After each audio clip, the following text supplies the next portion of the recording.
Y bueno, chicos, ya comenzando con la clase día de hoy, esta es la sexta, bueno, vamos a ver lo que es el tema 7 hidrostática parte 2. Y bueno, antes de ver el tema, vamos a ver justo lo que es su participación en lo que es el eh, pretest, para luego ir con la diapositiva, ¿no? Para el día de hoy.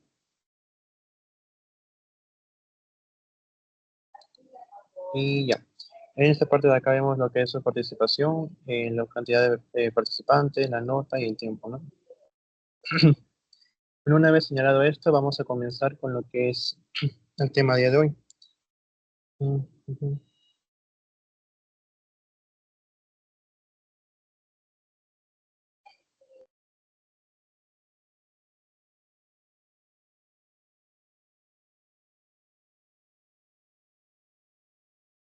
Y ya, bueno, hoy día, que es semana 7, vamos a ver lo que es hidrostática parte 2.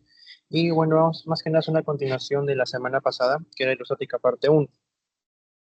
Vamos a ver lo que vamos a tocar el día de hoy, que son más que nada conceptos previos, lo que es componentes del aparato o sistema cardiovascular, los tipos de circulación que abundan en este sistema circulatorio del cuerpo, lo que es la presión arterial, su medición, los tipos de presión arterial y lo que es por último la presión venosa.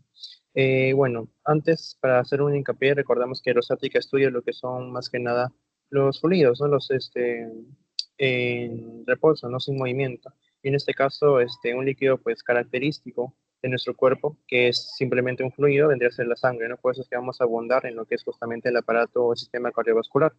En lo que es hidrostática, bueno, en lo que es hidrodinámica también vamos a ver el tema de la sangre, por así decirlo, pero va a ser tema después de eso parcial, ¿no?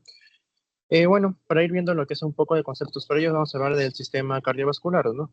Por ejemplo, el aparato circulatorio que vendría a ser, en sí vendría a ser más que nada un conjunto de órganos, en sí, por ejemplo, el corazón y los vasos sanguíneos, ¿no? Corazón, que es el principal músculo que va a, por así decirlo, bombear sangre a todo nuestro cuerpo, el cual va a tener la función de, por ejemplo, justamente bombear la sangre, transportar oxígeno, retirar desechos de nuestro cuerpo, etcétera, etcétera, etcétera.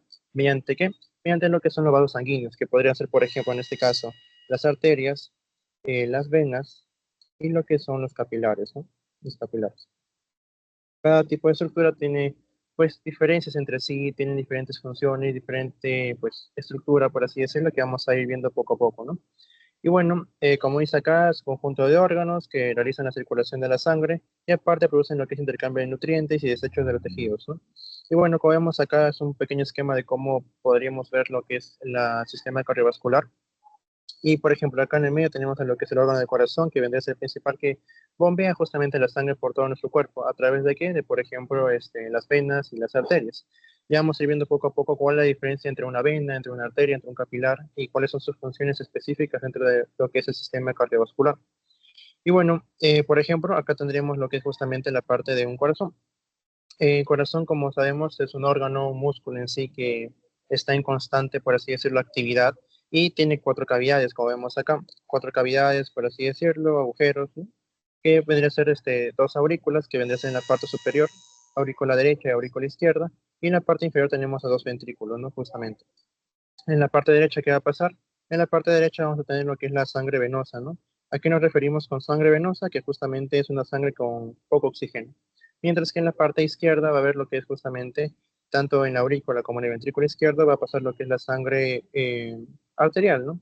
Sangre arterial o también con sangre, pues, rica en oxígeno, por así decirlo, ¿no? Y bueno, eso más que nada para que vean un poco la estructura de lo que es el corazón en sí, un poco lo que son sus cavidades y todo ello. Luego, por ejemplo, en este tema vamos a ver también cómo medir la presión arterial. Y justamente en una parte de esa medición de presión arterial vemos que es mucho mejor medirla en el brazo izquierdo que en el brazo derecho. ¿Y esto por qué sería? Justamente por razones anatómicas en sí.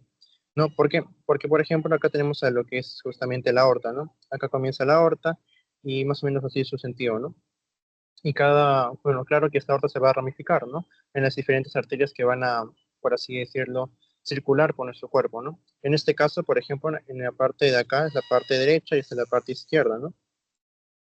Eh, cuando la aorta sale del corazón, se va a ramificar, ¿no? Por ejemplo, en el lado derecho se va a ramificar primero por lo que es el tronco innominado y luego por lo que es la subclavia y lo que es la carótida, ¿no?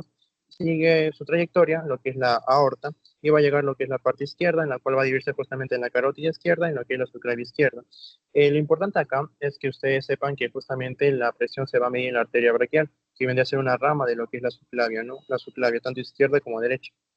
Entonces, ¿por qué se prefiere el brazo izquierdo que el brazo derecho? Justamente porque, como ven acá, la subclavia izquierda está, pues, por así decirlo, directamente relacionada con lo que es la aorta, mientras que la subclavia derecha no va directamente a lo que es el callado aórtico, sino que solamente va primero a lo que es el tronco innominado y recién va a conectar con lo que es la aorta. Así que, por así decirlo, el brazo izquierdo tiene mayor conexión con lo que es la aorta, por lo cual tendríamos una medición más exacta, por así decirlo, y por eso es que se prefiere lo que es la medición en el brazo izquierdo que el brazo derecho. Simplemente más que nada por razones anatómicas, como ven acá. Y bueno, eso es más que nada una pequeña aclaración en cuanto a la medición de la presión arterial que vamos a ver más adelante. Y bueno, para terminar con esta pequeña imagen, vamos a ver lo que es en sí un esfingomanómetro, ¿no? Que vemos más que nada para poder medir la presión arterial. Y acá tenemos sus partes, ¿no? Lo que es la columna de mercurio, lo que es el manguito inflable de brazo y lo que es la perilla, ¿no? Con la cual vamos a inflar el manguito para poder medir su presión arterial, ¿no? Y bueno, más que nada todo esto con lo que es el concepto previo. Eh, Hasta aquí está todo bien, todo claro con esta pequeña introducción.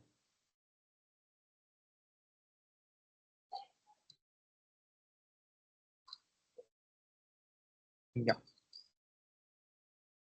Bueno, eso más que nada por lo que es esta parte de acá, ¿no? Ahora vamos a continuar con lo que son los componentes del sistema cardiovascular, ¿no?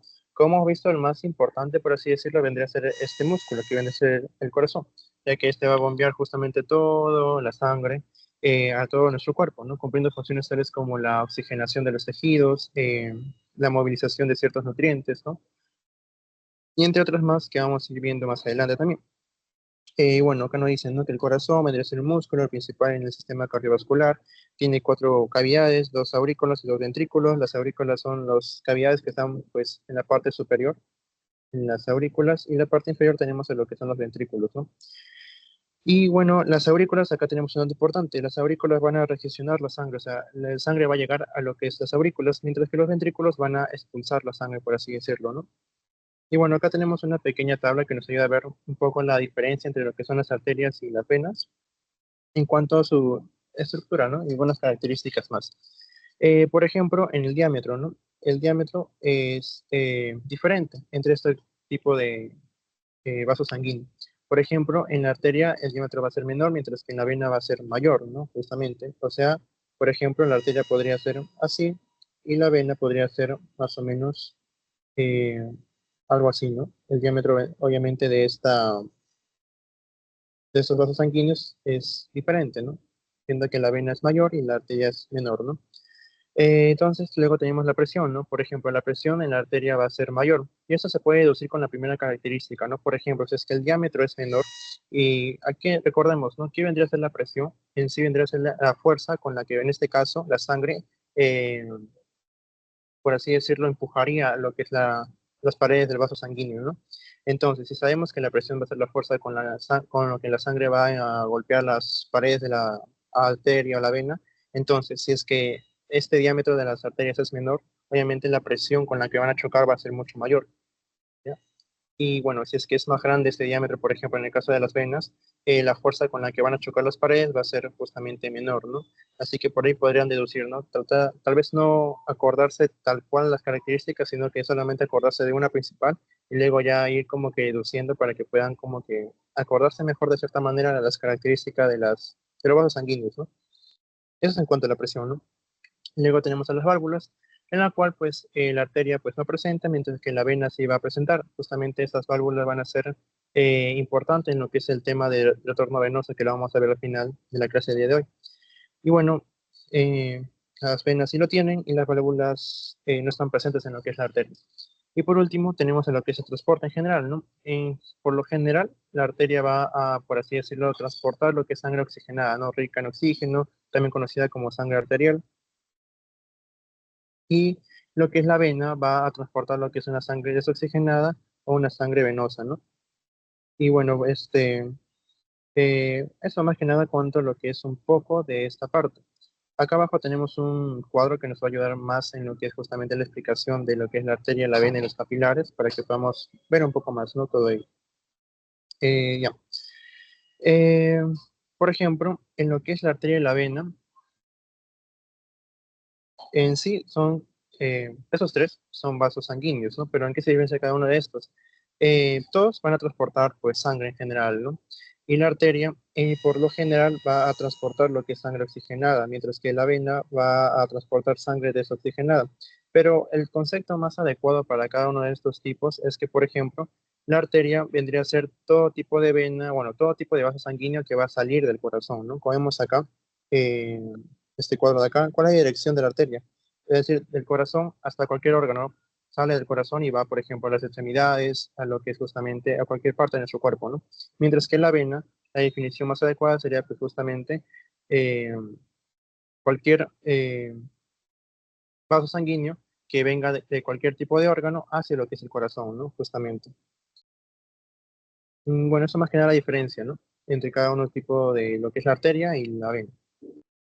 Y bueno, dejando de eso de lo que es la primera parte de dirección de un lado, vamos a ver dónde nace cada una de estas, ¿no? Por ejemplo, la arteria, ¿dónde van a ser de lo que es justamente el ventrículo del corazón, ya sea a la derecha o a la izquierda, ¿no? Mientras que la vena va a nacer de lo que es el capilar, ¿no?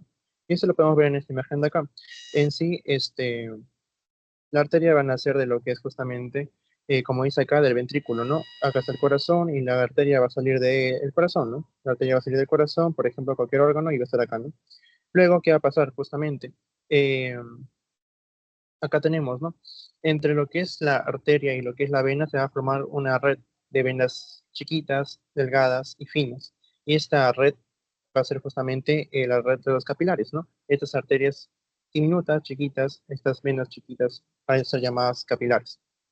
Y bueno, ¿no? En sí, primero va a pasar por lo que es la arteria, luego se va a convertir en lo que son los capilares, y de esos capilares, a momento de juntarse nuevamente, ¿qué van a formar? Van a formar la vena, y esa vena, pues, va a retornar toda la sangre hacia lo que es el corazón, ¿no? Como vemos esta imagen de acá. Y recordamos también, ¿no? Por ejemplo, en el caso de los capilares, ¿a qué otra función nos recuerda? Justamente a la función de lo que es este intercambio gaseoso, ¿no? Porque recordemos que justamente eh, lo que es la unión entre los capilares, o acercamiento, mejor dicho, entre los capilares con lo que es el alveolo, presentaba lo que es intercambio gaseoso, ¿no? Entre lo que es el oxígeno y el dióxido de carbono. Ahí tenemos algunas de sus funciones de justamente estos sistemas cardiovasculares, ¿no? Y bueno, dejando a un lado ya lo que es el nacimiento de lo que es la arteria y la vena, vamos a ver lo que es la presión, ¿no? Ya hemos visto anteriormente, ¿no? La presión en las arterias debe ser alta, ¿no? Justamente porque nace del corazón y aparte el corazón tiene bastante presión con la que sale expulsada lo que es la sangre justamente de este músculo. Y luego la vena vendría a ser baja porque luego, pues, circular, por así decirlo, toda la sangre, obviamente, todo recorrido es como que le va a disminuir la presión a la fuerza con la que va a estar eyectada, ¿no? Por lo cual el retorno tiene una presión baja, por así decirlo. ¿Cuál sería la velocidad con la cual se transporta la sangre dentro de lo que son estas arterias y estas venas? En el caso de las arterias, vendría a ser una velocidad pues relativamente alta, ¿no? Justamente también por lo que es, como salen del corazón, el corazón expulsa con bastante fuerza lo que es justamente la sangre de las que pertenece a las arterias, por lo cual su velocidad es alta, ¿no? Pero como digo, ¿no? Después de recorrer todo el cuerpo y luego retornar a través de la vena, la velocidad va a disminuir justamente, ¿no? Por lo cual su velocidad en las venas sería pues relativamente baja. Y luego tenemos justamente la localización, ¿no? Entre lo que es la arteria y la vena. En este caso, la arteria se va a localizar en zonas más profundas del cuerpo, mientras que los vasos que vamos a ver de manera más superficial vendrían a ser, por ejemplo, lo que es la vena, ¿no? La vena serían superficiales y la arteria es más profunda, ¿no? Y justamente también tiene que ver con lo que es el tema de la termorregulación, ¿no? Como hemos acordado, la arteria está de manera más profunda, lo cual pues ayuda a conservar lo que es el calor dentro de nuestro cuerpo, mientras que la vena está de manera más superficial. Y, por ejemplo, si es que hay mucho calor, ¿qué es lo que pasa? Las venas se dilatan y se tienden a expandir e irse para la superficie, ¿no? Mientras que si hace mucho frío, como las arterias están de manera profunda, las venas tratan de juntarse a esta arteria para conservar el poco calor que existe en nuestro cuerpo, ¿no? Por así decirlo. Y luego tenemos a lo que es justamente la elasticidad, ¿no? Por ejemplo, la arteria es pues relativamente elástica, mientras que la vena es un poco más rígida, por eso es que dice que la elasticidad de la vena es relativamente baja. Y luego tenemos a lo que es, por ejemplo, una vez dejado el tema de la arteria y la vena, tenemos a lo que son los capilares, que por ejemplo acá nos dicen su función principal vendría a ser lo que es el intercambio de sustancias, ¿no? Y luego de ello, también tenemos que la presión en los capilares va a ser mínima, ¿no? La presión va a ser mínima. Y también se caracterizan por ser bastante delgados, ¿no? Y como hemos visto acá, pues vemos que justamente los capilares serían más que nada los vasos sanguíneos que están entre lo que son pues, las arterias y las venas, ¿no? Formando una red capilar que tiene un área pues transversal bastante grande. Y bueno, con esta parte de acá está todo claro con lo que son los componentes del sistema cardiovascular.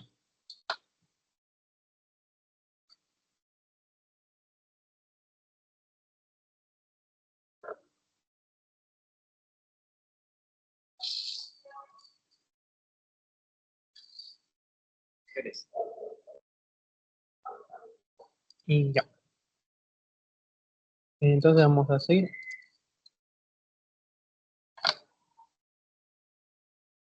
Bueno, para ver, ir viendo lo que es la circulación, pues en sí de los seres humanos, tenemos que ver justamente cuáles serían sus características, ¿no? De ese tipo de circulación. Y bueno, para poder definir lo que son las características de la circulación humana, tenemos que ver los tipos de circulación y cuál es el que se acopla mejor al ser humano, ¿no? En este caso tenemos 6 tipos de circulación, las cuales son en sí, pues el simple, lo que es el doble, luego tenemos la circulación incompleta, la circulación completa y lo que es abierta y cerrada, ¿no? Y ahora vamos a ir viendo cada una de estas para que podamos ver cuál se acopla mejor a lo que es la circulación humana. Por ejemplo, en lo que es el tipo de circulación simple, es más que nada cuando la sangre pasa solamente una vez por el corazón y aparte solamente presenta lo que es una aurícula o un ventrículo, ¿no? Una vez solamente pasa por el corazón. Luego tenemos la circulación doble, que vendría a ser justamente que la sangre pasa pues 2 veces en el corazón y tiene centro lo que son pues 2 aurículas y 2 ventrículos, ¿no? En este caso, por estas características, nosotros cómo o qué deducimos, ¿no? Que la circulación humana, en este caso, vendría a ser justamente doble. Ahí tenemos una característica de la circulación pues sanguínea en los seres humanos, ¿no? Que vendría a ser justamente doble. Luego tenemos a lo que es la circulación incompleta o completa. Y bueno, por ejemplo, la circulación incompleta vendría a ser solamente cuando, por así decirlo, pasa un tipo de sangre, que podría ser, por ejemplo, sangre pobremente oxigenada, ¿no? Por así decirlo, sangre venosa, ¿no? Mientras que la circulación completa es cuando ya hay lo que es justamente la sangre venosa y sangre arterial. Y más que nada, yo, ¿no? Y como nosotros sabemos que en nuestro cuerpo pasa tanto sangre rica en oxígeno como pobre en oxígeno, sabemos que justamente vendría a ser una circulación completa, ¿no? Entonces ahí tenemos 2 características y vamos a ir a lo que es la última, ¿no? Entre la abierta y la cerrada. El tipo abierta vendría a ser cuando la sangre está en contacto directo con los tejidos, por así decirlo, ¿no? Está en contacto directo con tejidos. Mientras que en la parte de lo que es la circulación cerrada es que la sangre no está en contacto con lo que son los tejidos, sino que pues está la presencia de lo que son los capilares en este caso, ¿no? Y justamente como recordamos, los capilares son aquella pues, estructura que usualmente rodean los órganos para que cumpla cierta función, ¿no? A o B función. Entonces, tendríamos acá lo que es justamente los tipos de circulación, los cuales son 3, como vemos acá en el ser humano, doble, completa y cerrada. Así que si tal vez le preguntan a ustedes qué tipo de circulación tiene lo que es el ser humano, vendría a ser la circulación pues doble, completa y cerrada, ¿no? Y bueno, acá es un pequeño esquema de cómo va la sangre, ¿no? Ahí en nuestro corazón, lo que son pues las aurículas, los ventrículos, y entre otras más, ¿no? Y por ejemplo, para poder medir lo que es la presión arterial que usamos, lo que es justamente la arteria aorta y sus ramificaciones, ¿no? Como hemos visto anteriormente, usamos, por ejemplo, lo que es la arteria braquial, que es para medir lo que es la presión en el brazo, y esa arteria braquial vendría a ser justamente una rama, pues, en sí de lo que es la arteria aorta, ¿no? Mientras que para una inyección endovenosa vendría a ser lo que usamos, una vena cava, ¿no? Y así. Y con eso está todo claro, con lo que es el tipo de circulación y todo ello.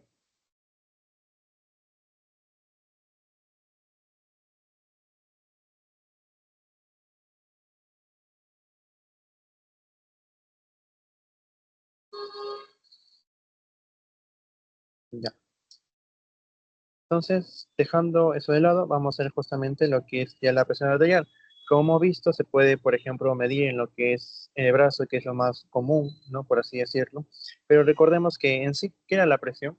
Justamente la presión era aquella fuerza con la cual, pues, por ejemplo, en este caso que hablamos de fluido exactamente la sangre, vendría a ser la fuerza con la cual, pues, la sangre golpea lo que son las paredes de la arteria o de la vena, ¿no? Un vaso sanguíneo en general.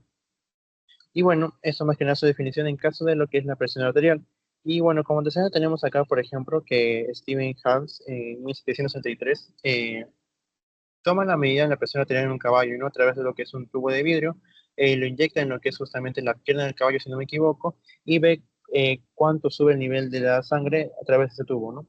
Es como un antecedente de cómo medía o cómo trataban de medir lo que es la presión arterial anteriormente, ¿no?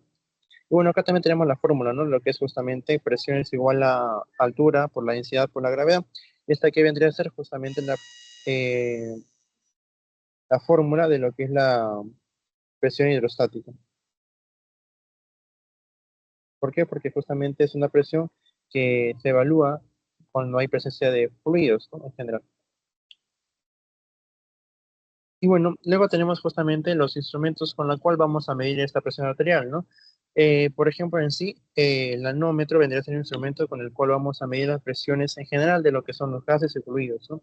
Y en este caso, lo que es el anómetro se puede dividir en dos, en lo que son los abiertos y en lo que son los cerrados, ¿no? Y por ejemplo, en los cerrados podría ser lo que es justamente eh, lo que hice los ejemplos, ¿no? Tensiómetro de mercurio, que es el más, por así decirlo, común y el más fiable.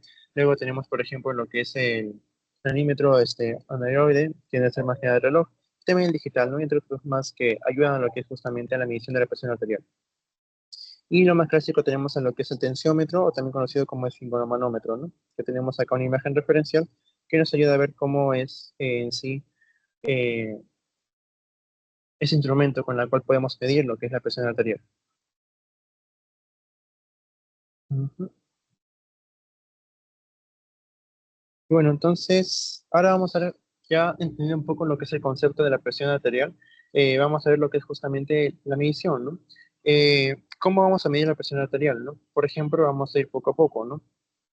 ¿Cómo se realiza? Justamente, por ejemplo, usualmente el brazo es en donde se toma la presión arterial, por lo cual el nivel de referencia donde debe estar justamente el brazo debería ser el nivel del corazón, ¿no? Como vemos en esta imagen, generalmente lo que es justamente el brazo está a nivel del corazón para que haya, pues, una medición relativamente correcta, ¿no?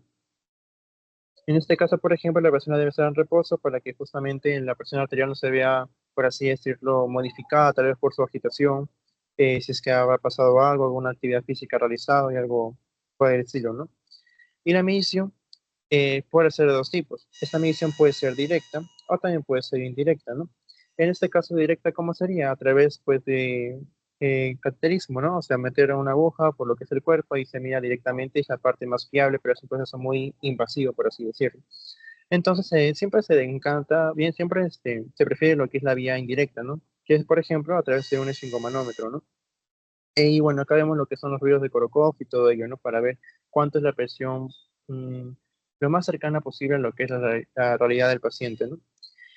¿Cuáles serían uno de los factores que podrían afectar a la medición de esta presión arterial, ¿no? Por ejemplo, el ambiente, el paciente y el observador, ¿no? Por ejemplo, ¿a qué me refiero con ambiente? Que, por ejemplo, puede ser que tenemos o estemos en un lugar con mucha bulla, con una calle que esté, por ejemplo, en una avenida, en el cual pues se escuche mucho ruido de los carros, mucha bulla, o estemos en un lugar donde justamente no nos deje apreciar o escuchar bien lo que son estos ruidos de Korokov, por lo cual obviamente si es que no escuchamos bien, no podemos, por así decirlo, medir bien lo que es la presión arterial, por lo cual el ambiente es un factor que puede influenciar en lo que es una correcta medición de la presión arterial. Otro factor que puede involucrarse acá vendría a ser justamente el paciente, ¿no? No es lo mismo que, por ejemplo, el paciente esté tranquilo, relajado, eh, ¿no? A comparación de un paciente que podría estar, por ejemplo, tal vez en estado de ebriedad, que esté cansado, que venga de hacer actividad deportiva y esté todo agitado, que esté pues alterado, ¿no? Más que nada, las condiciones que viene el paciente para poder medirse la presión arterial van a pues también tomar parte de lo que es justamente una correcta o incorrecta toma de la presión arterial justamente. Y otro factor que podría involucrarse acá vendría a ser justamente el observador, ¿no? Por ejemplo, el personal de salud, ¿no?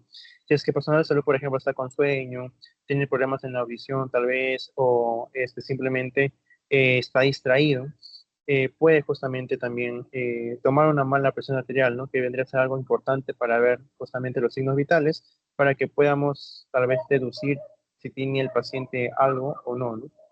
Por lo cual esos son los tres factores que vienen a involucrarse más en lo que es una buena toma de presión arterial, ¿no? El ambiente en el que estamos, el paciente y el observador, que vendría a ser en este caso el personal de salud que está tomando la presión arterial. Y bueno, luego de ello, de lo que son los factores que afectan lo que es la presión arterial, tenemos, por ejemplo, esta imagen, ¿no? Donde vemos cómo podría estar lo que es el paciente, ¿no? Por ejemplo, en este caso, usualmente el paciente está sentado de manera, pues, relativamente tranquila. Se sugiere tal vez no conversar, por ejemplo, tener lo que es el brazo apoyado sobre lo que es una superficie, que puede ser una mesa, o puede ser cualquier tipo de superficie que ayude a que el brazo esté de manera relajada, extendida, y también que el brazo se pueda colocar al nivel de lo que es justamente el corazón, ¿no? Ya que a ese nivel tendríamos la medición, por así decirlo, más precisa, más acorde a lo que es justamente el estado actual del paciente, ¿no? Y bueno, luego de esto que se podría hacer, por ejemplo, luego ya cuando cumplimos todas estas condiciones previas, ya se podría, por así decirlo, colocar lo que es el manguito en lo que es el brazo, ¿no? Izquierdo, ¿no? Preferentemente. Y obviamente debe estar sin ropa para no alterar mucho lo que es la medición y lo que es justamente el escuchar los ruidos de Korokov, ¿no? Y luego, hay que recordar también que tenemos que usar un manguito adecuado. Un manguito que es muy grande y muy chiquito para el paciente puede, pues, justamente alterar, ¿no? Lo que es justamente lo que es la presión arterial, la medición de esta, ¿no? Tenemos que tener los pies apoyados y, bueno, estar más que nada tranquilos, relajados y que solamente tomemos la presión arterial de manera adecuada, ¿no? Y bueno, por ejemplo, en esta imagen de acá podemos ver en qué lugar sería el lugar correcto en el cual tendríamos que tomar la presión arterial, ¿no?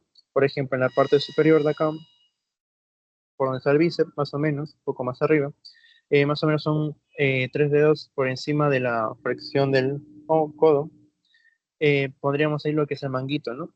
Luego, por ejemplo, en la parte donde está el punto rojo, colocaríamos lo que es el estetoscopio para poder escuchar. Y más que nada, esa vendría a ser las posiciones en las cuales se colocarían los instrumentos para tener una buena o correcta medición, ¿no? Y bueno, eso más que nada, ¿no? Y acá vemos cómo sería una medición de la presión arterial, ¿no? Una vez ya colocado en el lugar correcto lo que es el manguito, ¿qué es lo que hacemos? Envolvemos el brazo con el manguito y luego vamos a inflarlo, ¿no? Vamos a inflarlo hasta que, pues, por ejemplo, en este caso podríamos medir lo que es la presión de lo que es eh, el brazo, ¿no? Y cuando inflemos, una vez que ya nos sintamos lo que es justamente esta pulsación característica de brazo, ya tendríamos lo que es justamente el bombeado de lo que es el manguito. Y luego, pues justamente, luego ya llegar a ese punto, colocaríamos lo que es el estetoscopio y poco a poco sacaríamos lo que es el aire contenido en el manguito, ¿no? ¿Para qué? Para que justamente luego de botar ese aire del manguito, podamos escuchar poco a poco los ruidos de Colocó. Recordemos que el primer ruido vendría a ser en sí la presión pues arterial sistólica, que generalmente va a oscilar entre cuánto, entre 120 milímetros de mercurio. Recordamos que la presión, en este caso vamos a medirlo en milímetros de mercurio, ¿no? Y la presión arterial sistólica, lo normal, es 120, mientras que el último ruido de Korokov vendría a ser lo que es la presión arterial sistólica. Bueno, presión diastólica, ¿no? Presión arterial diastólica, que vendría a ser aproximadamente de 80 milímetros de mercurio, ¿no? Pero estos datos son, pues, generales en sí, porque cada tipo de paciente puede presentar un rango diferente, ¿no? Puede presentar más o puede presentar menos, y no necesariamente tiene que sufrir de, por ejemplo, hipertensión o puede tener la presión baja. Simplemente puede ser que así su cuerpo se haya adaptado y así tenga, pues, así es su rango normal, y no es que sufra de algo en específico. Así que por eso tenemos que conocer también al paciente, ¿no? Para poder, por así decirlo, no preocuparnos tal vez por algo que es normal en su cuerpo. Y bueno, eso más que nada en cuanto a lo que es la medida de presión arterial. Con eso está todo claro. ¿Por algún tipo de duda, consulta?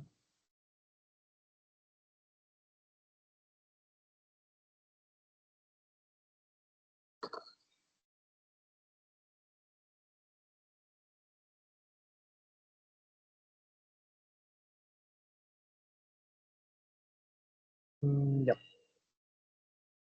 Y bueno, acá vamos a ver justamente una comparación entre lo que es la presión cuando estamos echados, por ejemplo, tirados en el suelo, o cuando estamos de pie, ¿no? Parados en sí. Por ejemplo, en el primer caso, siempre tenemos como referencia lo que es el nivel de corazón, ¿no? Por ejemplo, como estamos en el primer caso, por así decirlo, echados sobre el suelo, o de cúbito, como en este caso, ¿qué es lo que va a pasar? El nivel de referencia va a ser pues casi exactamente el mismo en todo nuestro cuerpo, ¿no? En lo que es justamente la planta de nuestros pies y lo que es la cabeza, que es lo que vamos a medir en este caso. Eh, Como vemos acá, en el punto de referencia de lo que es el corazón, la presión arterial vendría a ser de cuánto? De 100 mililitros de mercurio. Y en la cabeza vendría a ser de 29 y en el pie vendría a ser de 98, ¿no? Hay poquita variación, pero en general se mantiene relativamente pues igual, bastante similar. Luego tenemos acá lo que es justamente un paciente ya en pie, ¿no? Parado. Y vemos que justamente la presión arterial de la cabeza y del pie o de las piernas eh, varía. Pero ¿por qué varía, no? Pero ahorita vamos a verlo con lo que es una ecuación para que puedan entender de manera, pues, matemática, por así decirlo.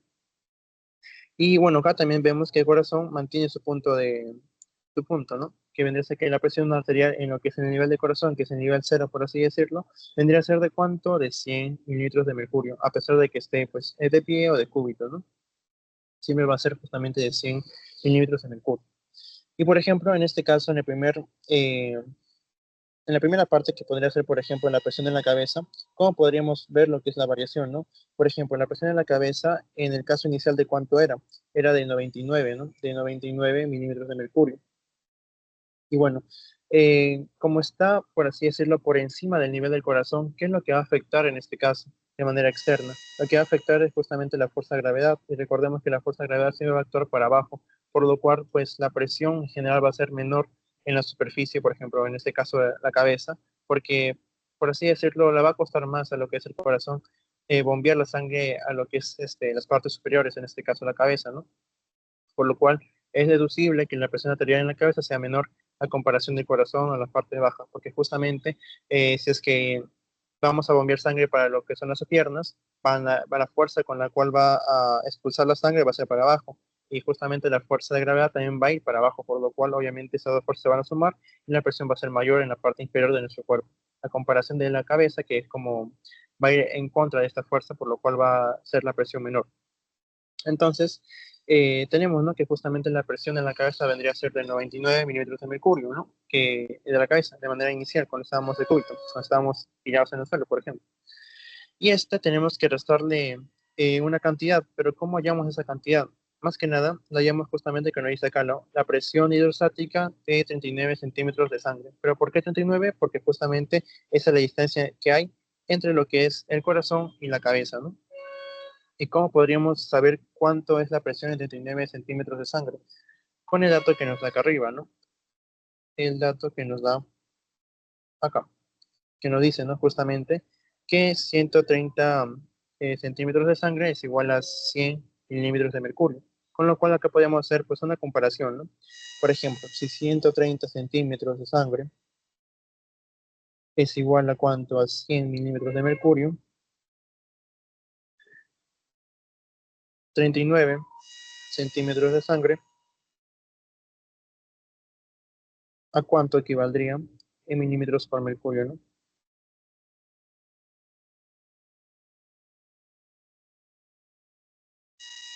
En milímetros de mercurio.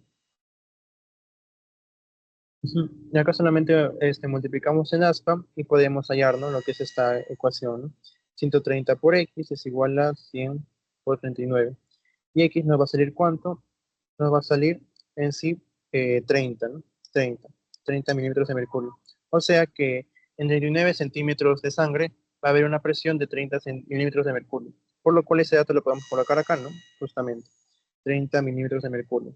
Entonces, la presión en la cabeza, en este caso de acá, en este ejemplo que nos dan, ¿cuánto sería? Justamente 99 menos 30, ¿no? En este caso sería de cuánto? De 69 milímetros de mercurio en general. Y con eso vemos por qué sale justamente que la presión, en el caso de que estemos de pie, es 69, ¿no? más que nada por una resta entre lo que era, pues por así decirlo, el estado inicial de lo que es la presión arterial de la cabeza cuando estamos de cúbito, menos lo que es la cantidad cuando estamos parados, ¿no? Que viene a ser el resultado de lo que es la distancia entre la cabeza y el corazón. Y luego podríamos hallar también lo que es la presión de los pies, ¿no? Como hemos dicho anteriormente, como está en la parte inferior de nuestro cuerpo, tiene mucha más presión, justamente por lo que es la fuerza con la que eyecta el corazón la sangre a nuestras partes inferiores y con lo que es sumado con la fuerza de gravedad, ¿no? Que también va para abajo. Entonces acá tenemos, ¿no? Justamente, por ejemplo, la presión de las piernas, ¿cuánto sería, no? O de los pies, vendría a ser la presión sanguínea inicial. ¿De cuánto era? En este caso era de 98. 98. Y esto se le va a sumar lo que es justamente la presión resultado de lo que es justamente toda esa distancia, que en este caso es de 130, ¿no? Desde el corazón hasta lo que es en la planta de los pies.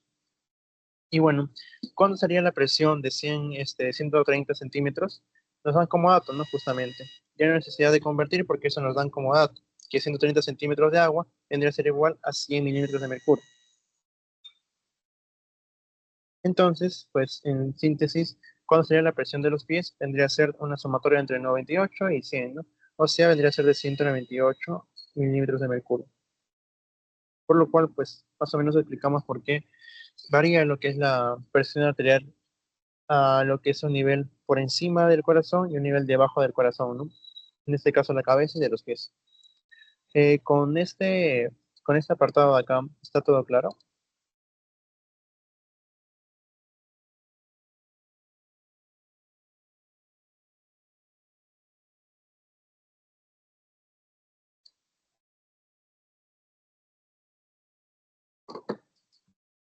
Y ya, listo.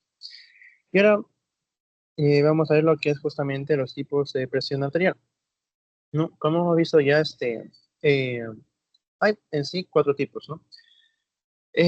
Vamos a ver justamente el primero de ellos, que vendría a ser la presión arterial sistólica, ¿no? La sistólica también puesta como PAS, ¿no? Presión arterial sistólica. Esta vendría a ser la presión máxima, por así decirlo, vendría a ser la que tenga mayor fuerza. Y va a depender de lo que es la contracción de lo que es la parte del ventrículo, ¿no? Ventrículo izquierdo. ¿Y cuál es su valor normal? Su valor normal oscila en los 120 milímetros de mercurio. Recordemos que este valor va a variar de persona en persona, por lo cual es importante que conozcan a la persona a la cual está tratando, ¿no?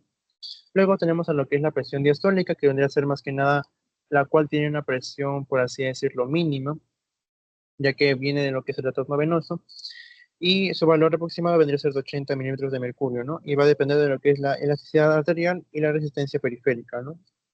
Y tenemos ahí más que nada la presión que podemos calcular, por ejemplo, a través de la medición con un esfingomanómetro y todo ello. Pero luego tenemos dos tipos de presiones más, lo que es la presión de pulso y lo que es la presión media, ¿no? La presión arterial media y lo que es la presión de pulso, la presión diferencial. Esos dos tipos de presiones son como que derivados de estos dos anteriores, de la sistólica y la diastólica, ya que van a usar sus valores para, pues, a través de, por ejemplo, restas o sumas y divisiones, calcularlos cada uno de estos, ¿no? Por ejemplo, en el primer caso, de la presión de pulso o la presión diferencial. Esta vendría a ser una presión que va a ser resultado de la diferencia de la presión sistólica y la presión diastólica, ¿no? Como vemos acá, es una fórmula bastante sencilla, ¿no? Que la presión de pulso, PP, es igual a lo que es la presión arterial sistólica, menos lo que es justamente la presión arterial diastólica, ¿no? Una fórmula, eh, pues, bastante simple de memorizar, ¿no? Luego de eso tenemos a lo que es la presión arterial media. Esta presión arterial media vendría a ser justamente como un promedio de la presión que transita en toda nuestra sangre, ¿no? Por así decirlo. ¿Y cómo podemos hallarlo? Hay dos formas de poder hallarlo, ¿no? Con estas dos fórmulas de acá. Y bueno, acá tenemos, ¿no? Por ejemplo, la primera fórmula que nos dice que la presión arterial media vendría a ser igual a la presión arterial diastólica más lo que es justamente eh, la resta de lo que es la presión arterial sistólica menos la presión arterial diastólica entre 3, ¿no? O también podríamos decir que esta vendría a ser la presión de pulso, ¿no? Entre 3. Y bueno, la segunda fórmula que vemos acá vendría a ser justamente que la presión arterial media es igual a que vendría a ser igual a lo que es la presión arterial sistólica más dos veces la presión arterial diastólica y todo entre 3. Más que nada, ello vendría a ser lo que es en sí las presiones o los tipos de presiones, ¿no? Los que se pueden, pues, medir directamente y dos que se pueden deducir a través de los primeros dos datos. Y bueno, con eso está todo claro, con los tipos de presión arterial.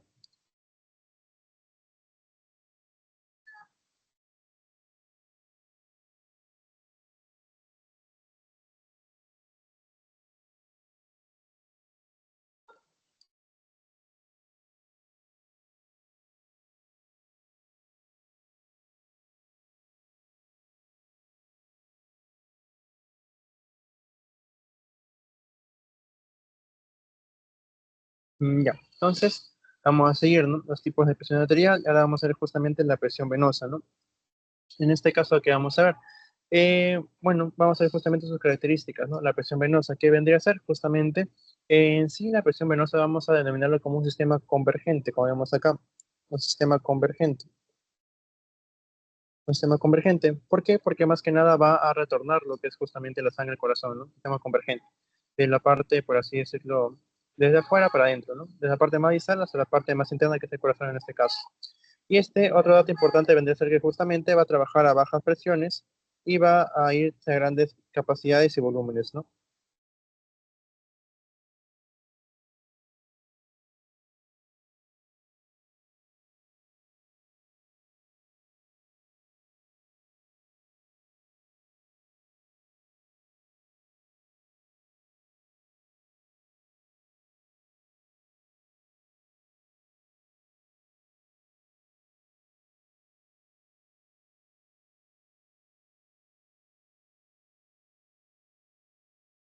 Y bueno, entonces ya la presión venosa, ¿no? Sería justamente un sistema convergente y que va a trabajar a bajas presiones y a grandes capacidades y volúmenes, ¿no? Otro dato importante acá vendría a ser justamente esta parte de acá, ¿no? Esta parte de acá. El volumen total de la sangre se va a distribuir en los tres tipos de vasos sanguíneos que hemos visto, ¿no? En lo que son las venas, las arterias y los capilares. Como vemos acá, el tipo de vaso sanguíneo que va a almacenar o va a transportar más cantidad de sangre vendría a ser las venas, representando un 75% de toda la capacidad, toda la sangre en general, ¿no? El segundo más importante serían las arterias, que vendría a ser justamente que va a transportar un 20% de toda la sangre. Y por último tenemos a los capilares, que vendría a ser con un 5%, ¿no? Y eso se podría relacionar con lo que es justamente el tamaño de cada tipo de vaso sanguíneo, ¿no? Y bueno, es un dato importante, ¿no? Lo que es justamente el volumen que pueden llevar cada tipo de vaso sanguíneo. Y acá también tenemos lo que es justamente la presión venosa central, que es útil en lo que es medicina, ya que por él se puede, pues, medir lo que es la presión, ¿no? La presión que presenta la presión arterial. ¿Y eso cómo se puede medir? A través de lo que es justamente un catéter que va a ir justamente a la vena yugular, ¿no? Que viene a ser más que nada una medición directa, ¿no? Yendo de frente a lo que son los vasos sanguíneos. Y su valor vendría a oscilar entre lo que es 4 a 12 centímetros de agua o convertido en milímetros de mercurio en un 2 a 6 milímetros de mercurio, ¿no? Dejando eso de lado, vamos a ver justamente los factores que van a favorecer lo que es el retorno venoso. Cuando nos referimos al retorno venoso, es más que nada en sí, cómo, pues obviamente la sangre de las venas va a retornar a lo que es el corazón, ¿no? Y bueno, acá tenemos 5 factores por los cuales van a favorecer lo que es el retorno venoso, ¿no? Tenemos a lo que es las válvulas venosas, la bomba muscular, la ovis a tergo, la gravedad y la presión torácica negativa, ¿no? Por ejemplo, podríamos comenzar con las válvulas venosas, ¿no? Válvulas venosas, el primero. ¿Qué es lo que pasa acá? Es que justamente, por ejemplo, en las venas, ¿qué es lo que va a pasar? Como mencioné anteriormente, en las venas tenemos acá lo que son válvulas, ¿no? Por ejemplo, en este caso, estas manchitas negras podrían ser las válvulas, ¿no? ¿Y qué van a hacer estas válvulas? Justamente lo que va a pasar es que cuando por ejemplo, acá está el corazón, ¿no? Y cuando la sangre retorna al corazón, ¿qué es lo que va a pasar? Justamente, por ejemplo, si estamos en los miembros inferiores de las piernas, eh, lo que es la fuerza de gravedad que va a hacer que esa sangre, en vez de subir, trate de bajar, pues, ¿no? Y por lo cual estas válvulas van a actuar. Estas válvulas, ¿qué van a hacer? Se van a juntar y van a cerrar esta vena. Por lo cual, obviamente, si es que está cerrado, la sangre ya no puede retornar. Así que el único camino que puede seguir vendría a ser para arriba, hacia lo que es justamente el corazón, ¿no? En el caso de las piernas. Por lo cual, obviamente, estas válvulas venosas ayudan al retorno venoso, justamente impidiendo que retorne lo que es la sangre en la parte, por ejemplo, inferior de nuestra pierna, en este ejemplo, ¿no? Y bueno, eso vendría a ser un factor de lo que es el retorno venoso. Otro factor vendría a ser, por ejemplo, lo que es en sí la bomba muscular. Ya. ¿Y a qué se refiere esta bomba muscular? A que justamente, pues, nuestros músculos están rodeando lo que son los vasos sanguíneos, ¿no? Por ejemplo, en el caso de las venas. Y obviamente, este momento, por ejemplo, de hacer contracción en lo que son las piernas, esta contracción va a hacer que los músculos se compriman, ¿no? Y esta compresión va a recaer en lo que es, por ejemplo, las venas, ¿no? Y van a actuar como un tipo de válvula venosa, ¿no? O sea, también van a hacer presión a lo que es la vena y van a evitar, en cierta manera, a que retorne esa, esa sangre venosa, ¿no? Es como un tipo de válvula venosa, ¿no? Algo similares. Solamente que, pues, justamente con la actuación del músculo, por la contracción muscular que está presentándose en ese momento, ¿no? Y bueno, otro vendría a ser, por ejemplo, lo que es la presión negativa del tórax, ¿no? Por ejemplo, en este caso, ¿qué es lo que pasa acá? Es que, como recordamos nosotros en gases, lo que pasaba cuando nosotros inspirábamos, ¿qué es lo que pasaba? Que justamente se expandía el tórax, ¿no? Al momento de expandirse el tórax, el pulmón también se va a expandir. Con esa expansión de lo que es el pulmón, obviamente la presión dentro de nuestro pulmón va a ser menor a lo que es la presión, pues, barométrica, atmosférica que estamos alrededor de nosotros.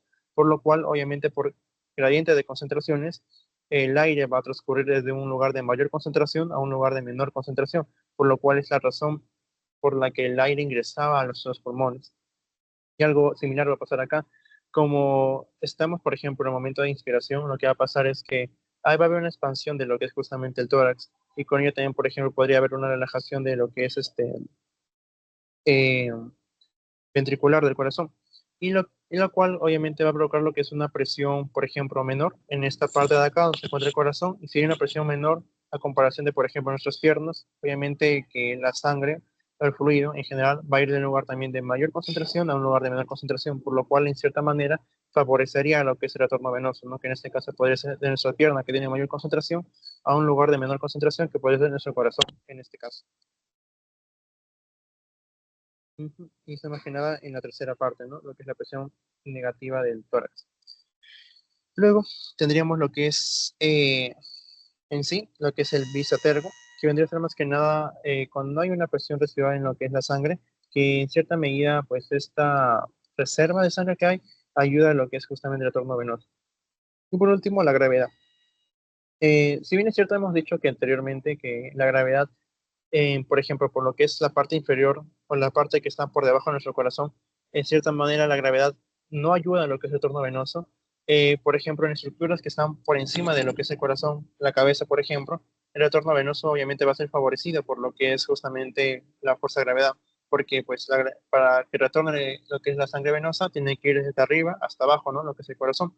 Y la fuerza de gravedad también está yendo de una distancia de arriba hasta abajo, ¿no? Por lo cual obviamente va a favorecer lo que es el retorno venoso en esos casos ahí, por lo cual también se incluye como un factor que favorece lo que es el retorno venoso, siempre y cuando hablemos de estructuras que estén por encima de lo que es el corazón, ¿no? En este caso podría ser la cabeza, por ejemplo. Y bueno, acá tenemos un gráfico con lo que es justamente eh, la presión, ¿no? Lo que es la presión venosa en lo que son diferentes partes del cuerpo. Y bueno, con eso está todo claro, con lo que es la presión venosa.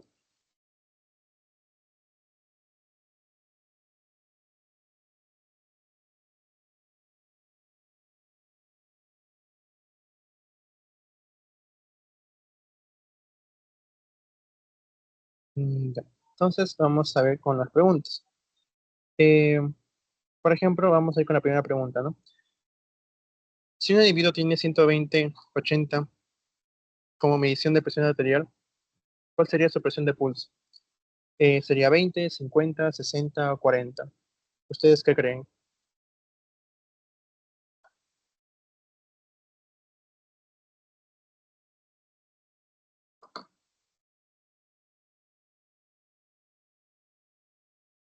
40. Sí. ¿Los demás opinan lo mismo o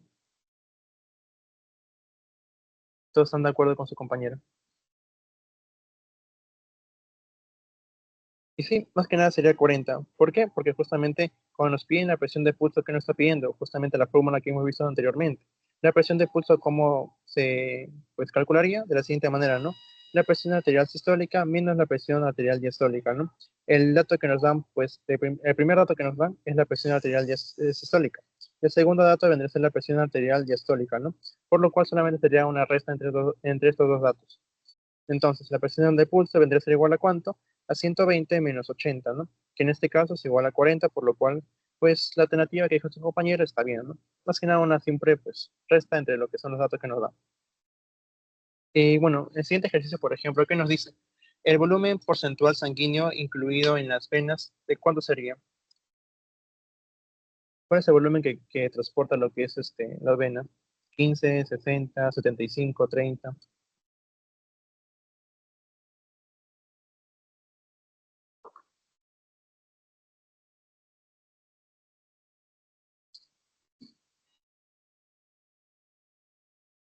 75.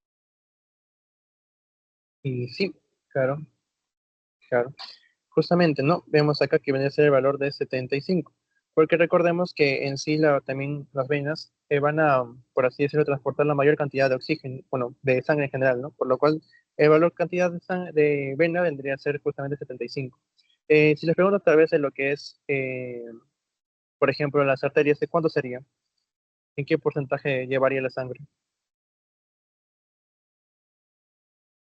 20. Ujú, justamente, ¿no? Vena de 75, lo que es justamente la arteria de 20, y el capilar de cuánto sería.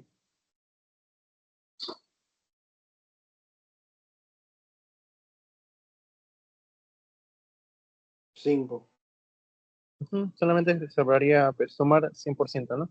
Y bueno, eso vendría a ser más que nada para que se puedan acordar bien lo que es la cantidad de volumen de sangre que lleva justamente cada tipo de vaso sanguíneo, ¿no? La vena 75, la arteria 20 y el capilar pues 5%. Luego tenemos acá, ¿no? Más que nada respecto al sistema venoso, ¿cuál sería la alternativa pues correcta? La A, la B, la C o la D.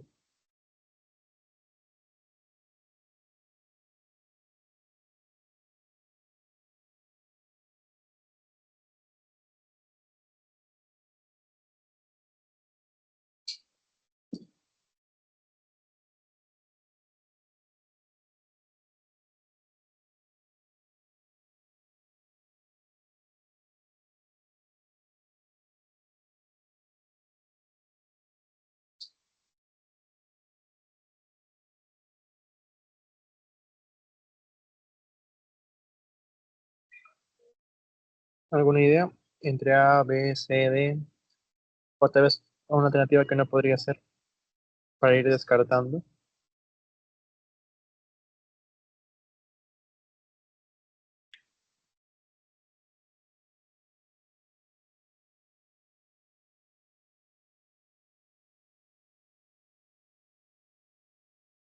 Ya me dicen que es la D.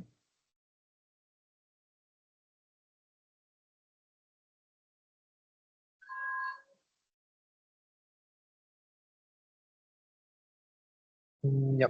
Entonces, en sí, por ejemplo, en este caso la alternativa D no podría ser porque justamente, bueno, acá tengo un gráfico que nos ayuda a ver más que nada este proceso, ¿no? Como vemos acá en este gráfico, justamente la sangre cómo va, ¿no? Va a ir de lo que son las arterias, por ejemplo, sale del corazón, en este caso, ya. Sale del corazón y va a llegar justamente, va a salir la sangre a través de lo que son las arterias, ¿no? En este caso las arterias va a movilizar y, por ejemplo, va a llegar a este punto, donde va a haber lo que es justamente capilares, ¿no? En este punto lo que es la sangre de la arteria va a pasar a lo que son los capilares, que son más que nada una red de, por así decirlo, vasos delgados, en los cuales van a ser de aquí lo que son pues las venas, ¿no? Entonces, por así decirlo, las venas después va a llegar al corazón, por lo cual la alternativa de que nos decía que justamente la vena llega a lo que es el capilar, lo cual es erróneo, sino que justamente, por así decirlo, la red de capilares va a emerger a lo que es justamente la vena, por lo cual estaría diciendo algo contrario a lo que está, pues, lo correcto, ¿no? Entonces, la alternativa B no podría ser la alternativa D. ¿Qué alternativa podría ser en sí? Por ejemplo, en este caso, sobre el sistema venoso, que hemos visto en la última parte, vendría a ser, por ejemplo, acá nos dice, ¿no? Es un sistema convergente. ¿Por qué? Porque transporta lo que es la sangre hasta el corazón, o sea, lo regresa, ¿no?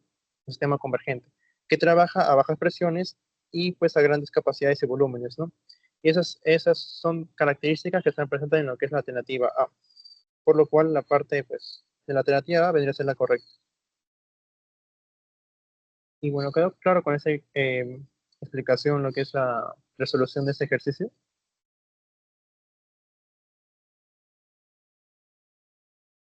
Mm. Y bueno, ¿no? La alternativa C también contradice, y ya pues la B también es porque la B no transporta al 5%.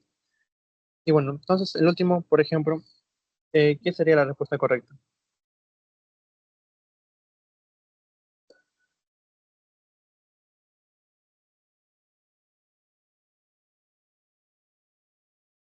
Nos piden más que nada porcentaje de los capilares, porcentaje que lleva la sangre de los capilares.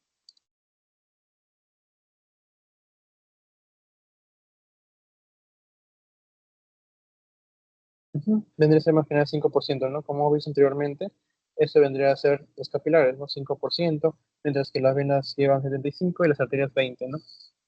Y bueno, eso va a ser todo con lo que es el tema de estática parte 2. Voy a mandar lo que es el link del post-test por el chat. Y ahora voy a compartir otro PPT donde hay un poco de ejercicios para que puedan ver cómo se resuelven cada uno de estos. He colocado, creo, unos 8 ejercicios de diversos temas para que puedan apreciarlos, ¿no? Para que puedan ver cómo pueden resolverlo en su examen.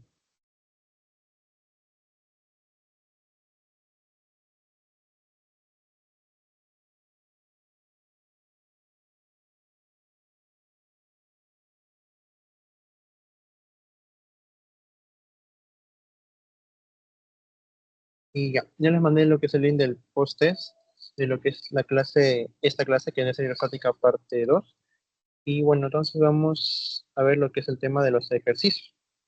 Ya, he colocado unos 8 ejercicios, más o menos 12 cada tema, para que puedan ver cómo se resuelve cada uno de estos. Y bueno, vamos a ir viendo, ¿no? Por ejemplo, en este caso, el primer ejercicio corresponde a lo que es el tema el primer tema, ¿no? Biomecánica, biodinámica.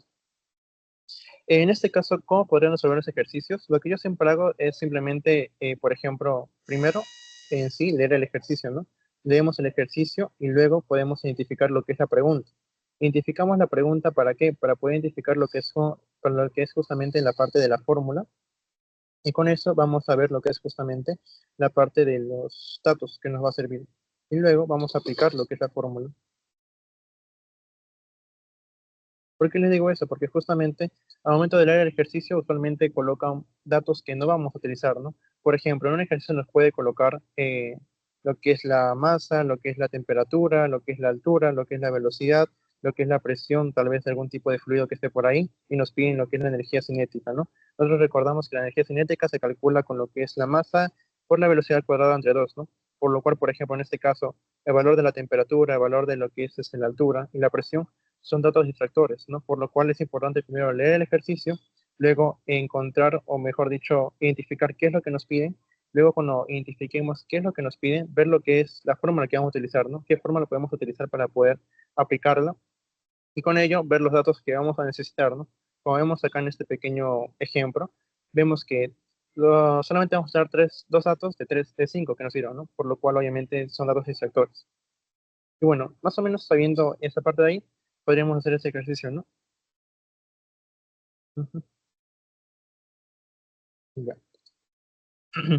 Por ejemplo, ¿no? La pregunta 1 nos dice, la técnica quirúrgica de la apertura de la pared abdominal es en una cesárea, es una incisión en la piel transversa, es realizada con un bisturí frío, fuerza aplicada al bisturí es de 40 newtons, con un ángulo de 75 respecto a la horizontal. Entonces, calcular lo que es la componente vertical de la fuerza aplicada al bisturí. Y bueno, no, más que nada, ¿qué nos piden? Justamente nos piden más que nada la componente vertical de la fuerza, ¿no? Aplicada en el bisturí. ¿Cómo podríamos ilustrar este ejercicio, ¿no? Por ejemplo, acá tenemos lo que es la piel, ¿no? En esta línea tenemos acá lo que es la piel. El bisturí siempre lo agarramos de manera pues horizontal, ¿no? Por ejemplo, en este caso, esta línea horizontal vendría a ser lo que es el bisturí. ¿Y qué es lo que nos piden? Justamente el componente vertical, ¿no? Este de acá, el componente vertical, que es, en este caso lo puse como la letra Y. Entonces podríamos deducir que estamos en un caso de descomposición de vectores, ¿no? Algo que hemos visto en el primer tema. Entonces nosotros recordamos que, pues para toda, por así decirlo, eh, línea oblicua, ¿no? Habría lo que son descomposición a través de dos vectores. Un vector que vendría a ser de manera, pues, vertical, que en este caso es el Y que nos está pidiendo, y otro de manera horizontal, ¿no? Que podemos representarlo acá con lo que es la letra X. ¿Y qué más nos dicen? Justamente, ¿no? Una vez sabiendo eso, nos piden lo que es la parte de la letra Y. Y nos dicen, por ejemplo, que es la fuerza con la que aplica el bisturí, o sea, la fuerza con la que está, en este caso, la hipotenusa del triángulo, vendría a ser de cuánto? De 40 newtons, ¿no? Una fuerza de 40 newtons. Y aparte nos dan el ángulo, ¿no? Que vendría a ser justamente de cuánto? De 75 grados. Respecto aquí, a la horizontal, ¿no? 75 grados, respecto a la horizontal. Si nos hubieran dicho respecto a la vertical, ¿dónde lo colocaríamos? Lo colocaríamos de esta manera, ¿no? 75 grados. Pero como nos dicen que está respecto a la horizontal, lo colocamos, o mejor dicho, lo dejamos donde estaba, ¿no? En esta parte ahí nomás. Entonces, una vez visto eso, tenemos que justamente hallar, ¿no? Lo que es justamente la parte de el valor de la vertical, ¿no?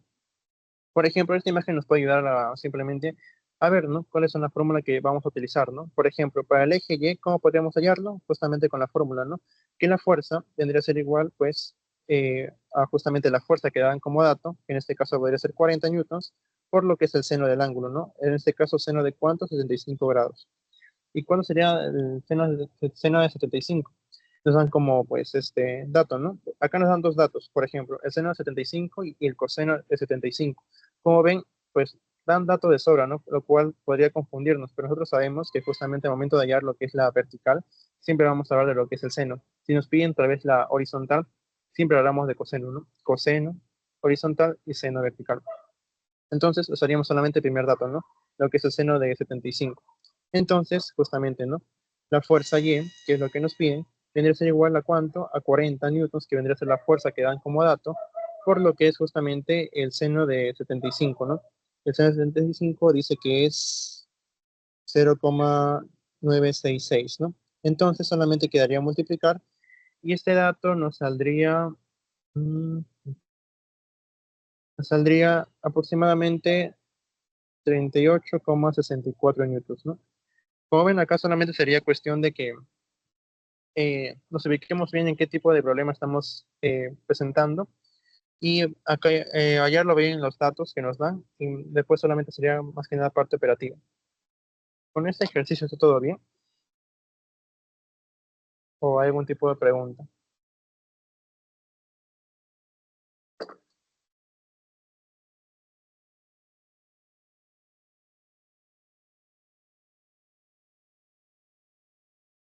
Y bueno, entonces, si no hay dudas, sigamos con la siguiente pregunta, ¿no? Por ejemplo, en la pregunta 2, ¿qué nos dice? Un conductor de 30 años sufre un síndrome de latigazo cervical con la fractura del hueso frontal, ¿no? Luego del impacto de su auto, que se desplazaba con una velocidad de 20 metros por segundo, calcular lo que es la energía cinética de su cabeza, que pesa en sí 7 kilogramos, ¿no? Al momento del impacto. Y bueno, ¿no? Eh, Más que nada, ¿qué nos piden? Justamente nos piden calcular la energía cinética, por lo cual recordamos la fórmula, ¿no? Como nos preguntan directamente la energía cinética, recordamos, ¿no? Que la energía cinética era igual a la masa por la velocidad al cuadrado entre 2. En este caso, nos dan lo que es justamente la masa y nos dan lo que es la velocidad. Y solamente nos quedaría en sí aplicarla, ¿no? Es una parte ya más directa. La masa de 7 kilogramos, por lo que es, por ejemplo, la velocidad, que en este caso es de 20 metros por segundo, todo al cuadrado, entre 2, ¿no? Y en este caso nos saldría 1400 newtons, ¿no? Pero, por ejemplo, ¿qué pasaría si es que nos dan, en vez de metros por segundo, nos dan pues kilogramos por hora, kilómetros por hora? Lo que podríamos hacer solamente es convertir, ¿no? Por ejemplo, si no recordamos a veces una conversión directa, ¿qué es lo que podríamos hacer? Justamente lo siguiente, ¿no? Por ejemplo, un kilogramo, no, un kilómetro entre una hora, ¿no? Podemos primero convertir, por ejemplo, el kilómetro, ¿no? Tenemos que convertir el kilómetro en metro, pues. Acá podemos convertir de la siguiente manera, ¿no? Para no afectar lo que es la división, por así decirlo, tenemos que multiplicarlo por datos iguales, ¿no? Por ejemplo, 2 entre 2, 3 entre 3, esto de acá es igual a 1, por lo cual la ecuación original no es afectada. Entonces tendríamos que hacer algo similar, ¿no? En este caso, por ejemplo, podríamos poner acá un kilómetro, ¿no? Un kilómetro a igual a ¿qué es? A 1000 metros. O sea, en sí, esto es una igualdad, así que no alteraría en sí a lo que es el valor original. Pero lo vamos a utilizar ¿para qué? Para poder, pues, transformar, ¿no? En este caso, por ejemplo, kilómetros con kilómetros se van y nos quedaría que justamente 1000 metros va a pasar en una hora. Hasta ahí tenemos justamente la parte, ¿no? O sea, lo que son los metros. Y ahora tenemos que justamente pasar esta hora a lo que son segundos, ¿no? Para poder ya aplicarlo, ¿no? Directamente a lo que es en sí el ejercicio. Por ejemplo, eh, hacemos lo mismo, ¿no? Por ejemplo, acá en una hora, ¿cuántos segundos pasan, no? Pasarían 3600 segundos, ¿no? Porque en sí, en una hora, ¿cuántos hay? 60 minutos. En cada minuto hay 60 segundos, por lo cual, pues multiplicaríamos 60 por 60 y nos quedaría un resultado de, 3600 segundos en una hora, ¿no? Y como son igualdades, no afecta lo que es el valor original, por lo cual, pues solamente, pues por ejemplo, en este caso simplificamos la hora y la hora y nos quedaría en sí, pues también acá, como vemos, podemos sacar los dos ceros y también simplificarlo cada mitad 5 y la mitad 18. Nos quedaría en síntesis justamente 5 metros entre 18 segundos. Más que nada, algo así podrían hacerlo para poder justamente eh, pasar de lo que es justamente kilogramos por hora a lo que es metros por segundo, ¿no? Un proceso un poco más extenso para que lo puedan traspasar. Y con eso está todo claro, con este ejercicio, que es más que nada fue un poco más directo.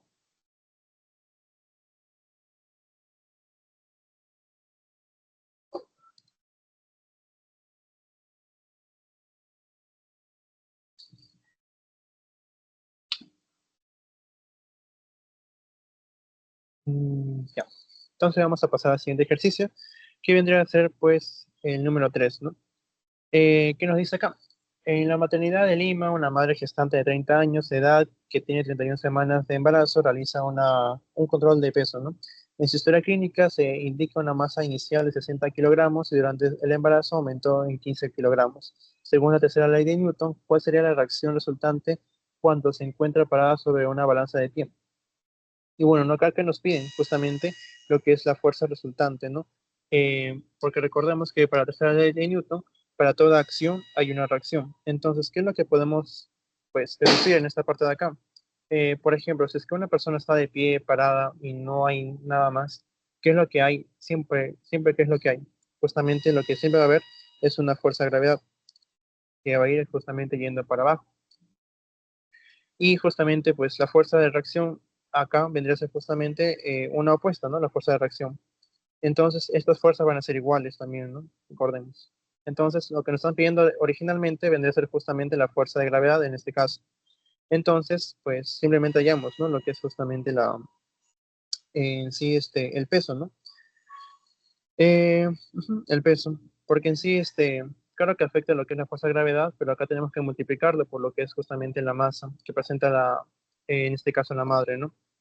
Entonces, la fuerza que está presente en este caso vendría a ser el peso. El peso que es igual a cuánto, a lo que es la masa por lo que es la gravedad. En este caso, la masa, ¿cuánto sería? Sería pues que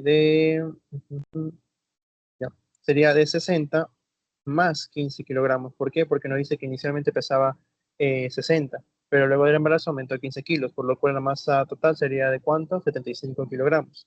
Por lo que es la gravedad, que en este caso nos dan como pues dato, que sería de 9,8, ¿no? 9,8 metros por segundo cuadrado. ¿Y cuándo sería esto? Vendría a ser más que nada 75 por 9,8 y este nos da un resultado de 765 newtons. Por lo cual la fuerza, bueno, si el peso es de 765 newtons, la fuerza resultante, que es la opuesta, que vendría a ser igual a lo mismo, ¿no? 765 newtons también. Y eso es lo que nos pedían en este ejercicio. Y bueno, como ven, no son tan complicados esos ejercicios, sino que son más que nada bastante texto tienen, pero no son tan complicados de poder pues, resolverlos, ¿no? Con eso está todo claro, con estos tres ejercicios.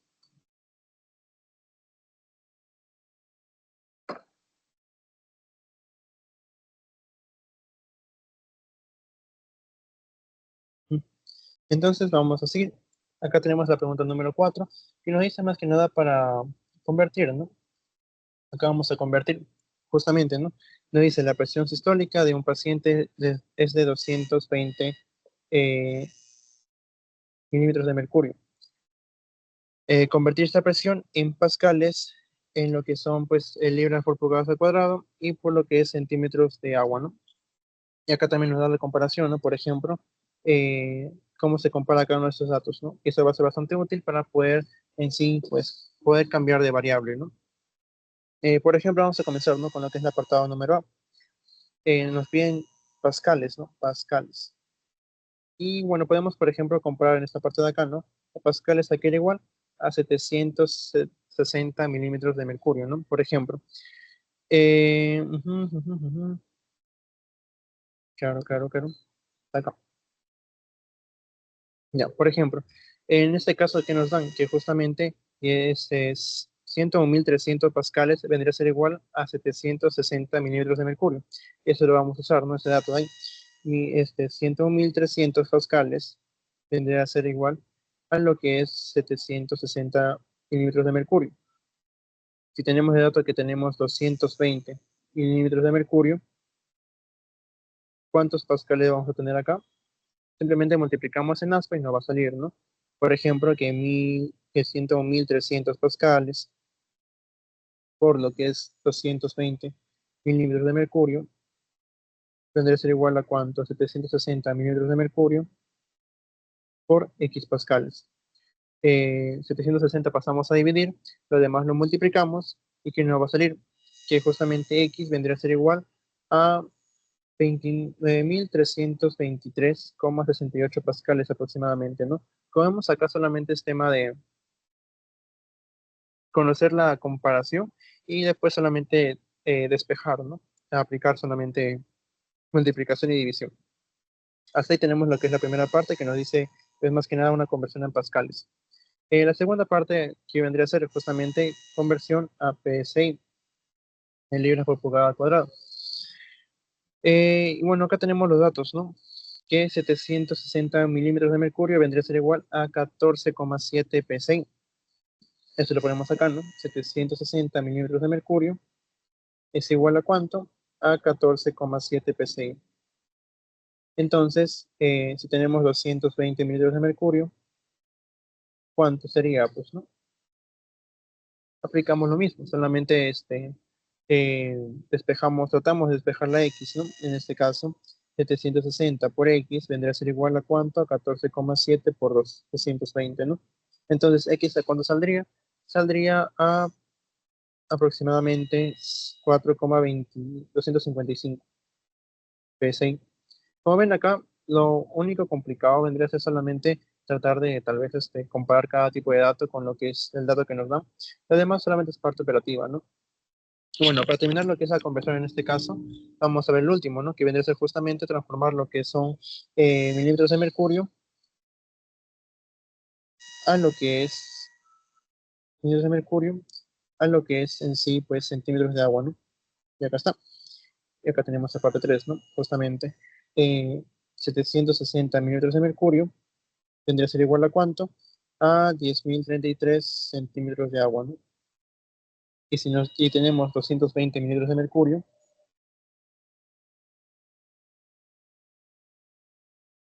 ¿cuántos centímetros de agua sería? Pues, ¿no? Acá solamente, pues, igual, despejamos, ¿no? Despejamos la X.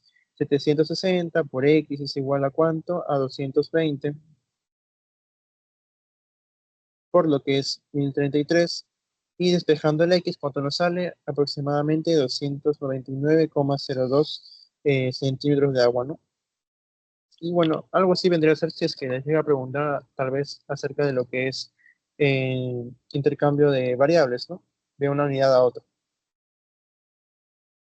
Y con esto está todo claro.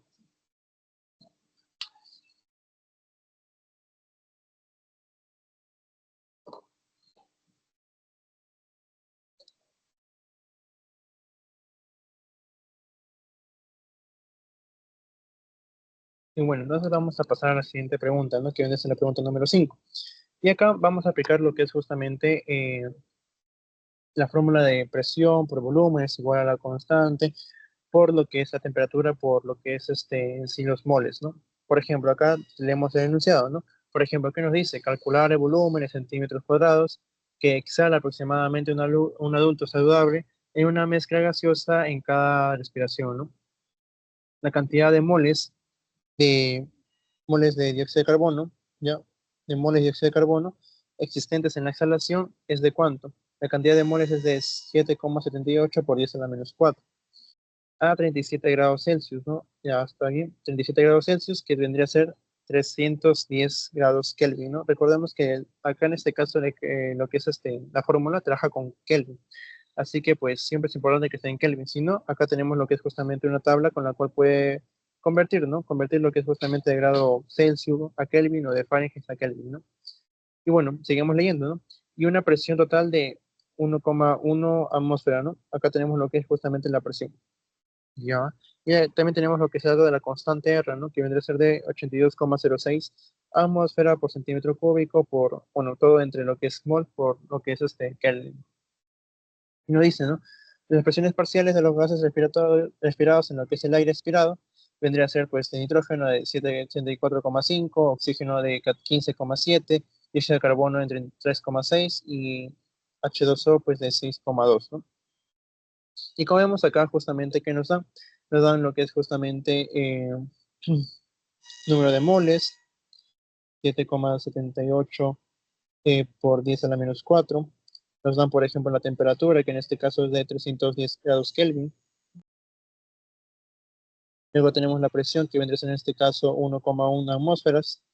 Y lo que es la constante de 82,06, ¿no?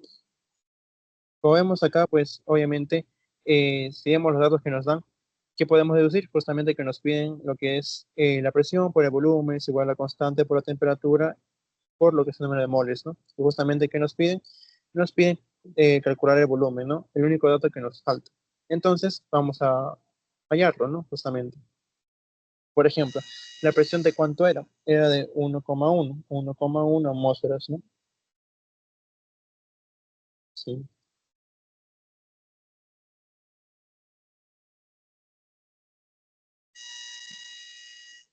Ya. Entonces acá, por ejemplo, presión por volumen es igual a la constante por la temperatura por el número de moles. ¿La presión a cuánto vendría a ser? A 1,1 atmósferas, por lo que es el volumen, que no sabemos, así que vamos a dejarlo como incógnita, ¿no? El volumen. Ujú. Y este aquí vendría a ser igual a lo que es la constante, que en este caso es de 82,06. 06 en sí, pues, atmósfera por centímetro cúbico, entre lo que es justamente moles, por lo que es grados Kelvin, ¿no? Todo esto por la temperatura. ¿Cuánto es la temperatura? De 310 Kelvin, ¿no? Y esto por lo que es justamente el número de moles. El número de moles que vendría a ser de 7,78 por lo que es 10 a la menos 4, ¿no? Como nos dice acá. Sí. Ajá. Y bueno, moles, ¿no? Pero acá tendríamos que dividirlo sobre un dato. ¿Por qué? Porque nos dice más que nada que quieren sobre los moles del dióxido de carbono, ¿no? ¿Y cuánto es el porcentaje que representa el dióxido de carbono? El porcentaje que representa es de 3,6, por lo cual en esta parte de los moles dividiríamos entre lo que es justamente 3,6 por ciento, ¿no? O mejor lo ponemos en lo que es justamente decimales, que equivaldría a 0,036. Ujú. Y una vez teniendo ya la ecuación, ya planteada lo que es la ecuación y los datos, solamente quedaría lo que es la parte operativa, ¿no? Y bueno, si operamos todo ello, nos quedaría que justamente el valor aproximado de lo que es en sí, bueno, vamos a ver acá, ¿no? La atmósfera con la atmósfera se va a ir, lo que es justamente, por ejemplo, el mol y el mol también se van a ir, como está uno dividiendo, otro está multiplicando, se van, ¿no? También lo que es los grados Kelvin también se van a ir, uno abajo, otro arriba se va, y solamente quedaría centímetro cuadrado en la parte superior, por lo cual estamos bien, ¿no? Entonces el volumen inicial, bueno, el volumen en general en este problema, tendría que ser igual a cuánto. En sí, luego de resolver toda esta ecuación, nos quedaría que el volumen final vendría a ser de 499,78 aproximadamente, ¿no? Y bueno, este es un ejercicio que es un poco más complicado, pero no creo que lo venga así, pero más que nada para que puedan practicar cómo sería una ejecución de lo que es justamente ese tipo de fórmula, ¿no? Que la presión por la volumen es igual a la constante por la temperatura y por el número de moles. Ujú. ¿Con este está todo claro? ¿Con este ejercicio?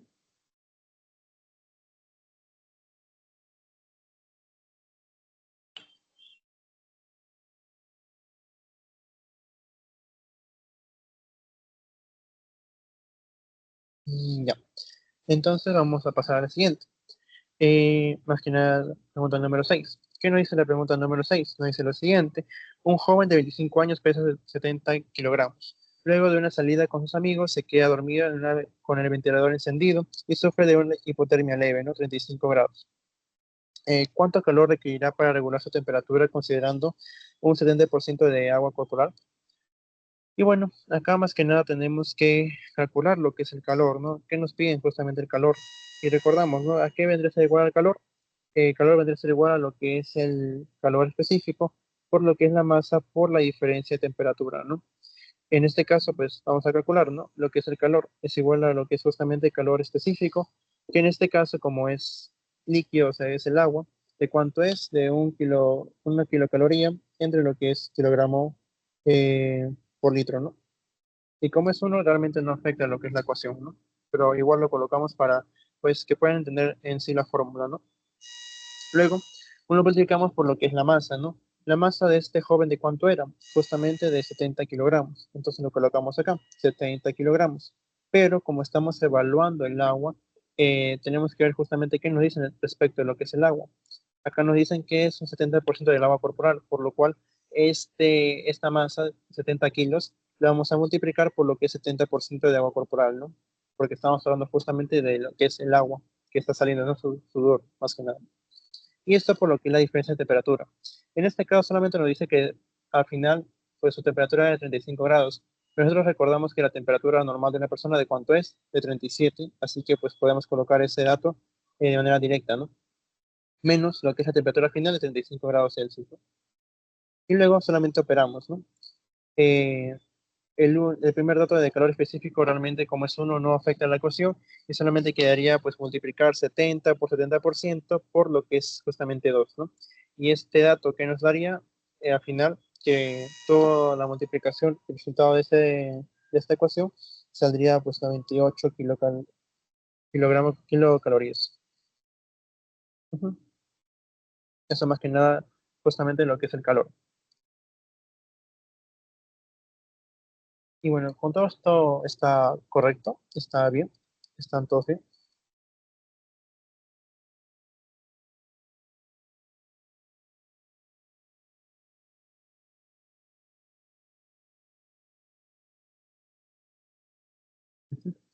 Entonces pasaríamos con lo que es el siguiente ejercicio, que es el ejercicio número 7. ¿Qué nos dice este ejercicio? Nos dice que, por ejemplo, se hace fluir plasma sanguíneo desde una bolsa a través de lo que es la unidad de endoclisis hasta la vena de un paciente, en un punto en el que la presión de la sangre es de 15.850 pascales. La densidad del plasma a 37 grados Celsius es de 1.050 kilogramos por metro cúbico. ¿Cuál sería o cuál es la altura mínima a la que debería estar una bolsa para que el plasma ingrese a la vena? Y bueno, acá más que nada que nos piden justamente la altura mínima, ¿no? La altura mínima. Y bueno, nos piden altura y vamos a ver lo que es justamente los datos que nos dan, ¿no? Nos piden altura, nos dan, por ejemplo, la presión en pascales y nos dan también lo que es en sí, por ejemplo, lo que es la temperatura y lo que es la densidad, ¿no? Por ejemplo, entonces acá tenemos, ¿no? Justamente nos piden altura, tenemos presión, tenemos justamente temperatura y tenemos lo que es la densidad. En este caso, cuando estamos hablando de un líquido, como por ejemplo que es la sangre, podríamos pensar en lo que es justamente la presión pues, hidrostática, ¿no? Que vendría a ser igual a lo que es la densidad, por lo que es la gravedad y por la altura, ¿no? Por lo cual la temperatura sería un dato distractor en general, por lo cual no lo tomaremos en cuenta. Entonces, como vemos acá, pues está bien, ¿no? Porque justamente tenemos todos los datos y podríamos hallar con esta fórmula lo que es la altura, ¿no? Entonces aplicaríamos este dato de acá, esta fórmula, mejor dicho. La presión hidrostática, ¿cuánto sería igual? En este caso sería de 15.850 pascales, ¿no? Y esto debe ser igual a cuánto? A la densidad, ¿no? Que nos dice que es de cuánto? De 1.050, ¿no? Kilogramos por metro cúbico. Y esto por lo que es la gravedad, que en este caso puede ser de, bueno, 9,8 metros por segundo cuadrado. ¿Y todo esto por cuánto? Por lo que es la altura, ¿no? Que es lo que es lo que vamos a hallar en sí. ¿Sí? Y bueno, ya que tenemos estos datos, podemos calcular, ¿no? Por ejemplo, en este caso, 15.850 pascales vendría a ser igual a ¿cuánto? A 10.290 por la altura. Y en sí, la altura vendría a ser igual a ¿cuánto? A 1,54 metros. Ujú. Solamente es la parte operativa, ¿no? Ponemos acá. Y esa vendría a ser la respuesta. Solamente, como dije, ¿no? Leer el enunciado, identificar lo que es lo que nos piden, identificar los datos que podamos utilizar para hallar lo que nos piden y solamente luego aplicación de fórmula, ¿no? Que es algo más tranquilo, por así decir. ¿Todo claro?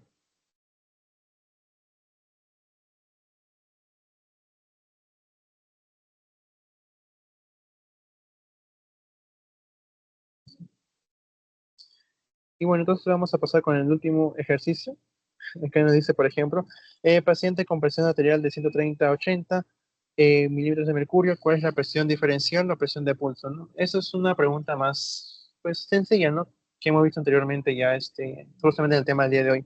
Como recordamos, la presión de pulso también es conocida como presión, pues, diferencial, ¿no?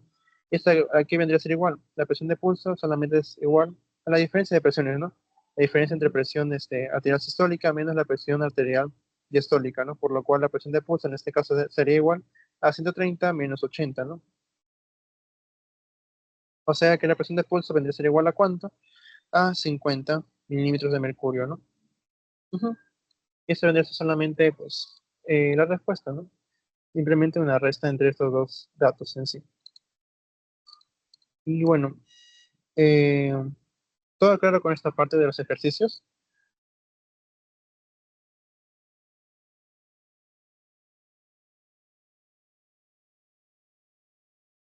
Y bueno, si es así, ya estaríamos terminando con lo que es la sesión del día de hoy.